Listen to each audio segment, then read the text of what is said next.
COVID wards full of children, for first time in pandemic, warn nurses.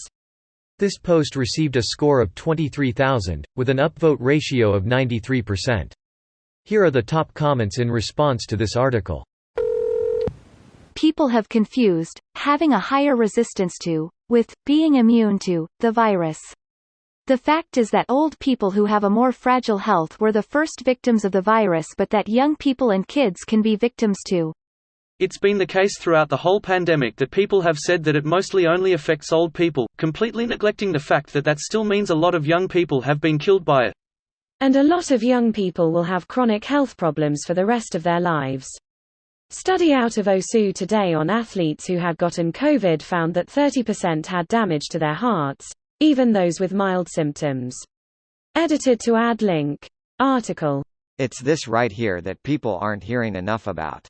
There is some evidence that this thing affects lots of body systems in ways we don't yet fully grasp. Heart problems, lung problems, olfactory systems, who knows what else. And they may be lifelong. A whole generation at risk for reduced capability. Everyone focuses on mortality, but it's complications that keep me conservative in letting my children out in the world right now. It makes me so upset how politicized this virus has become, and the millions of morons making things worse. It just really scares me when this happens again if the virus strain is even more deadly. We'd be completely fucked. I know people like to rag on Americans for how things are being handled, but a lot of other countries are doing pretty shit as well. People around the world simply just don't give a shit or are too stupid for their own good. In a way, I believe these long-term health issues are more destructive than higher fatalities would be. It will degrade lives and break families for decades.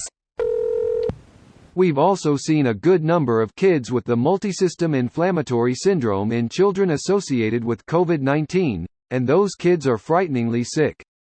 The ones with coronary artery inflammation have had it worse than any of the numerous kids with Kawasaki disease I've taken care of in the last 10 to 20 years.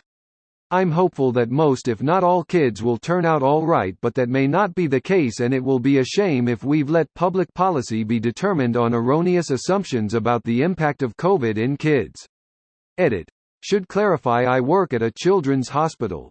Hi, thanks for posting this. When you said kids, what was the age group specifically? How old was the youngest COVID patient you've encountered?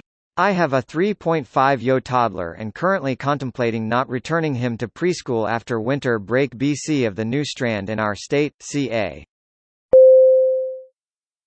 This video was automatically created by Reddit to speech. The article and comments in this video were selected from Reddit according to their upvotes, and any paraphrasing was performed by smmry.com, without any human intervention.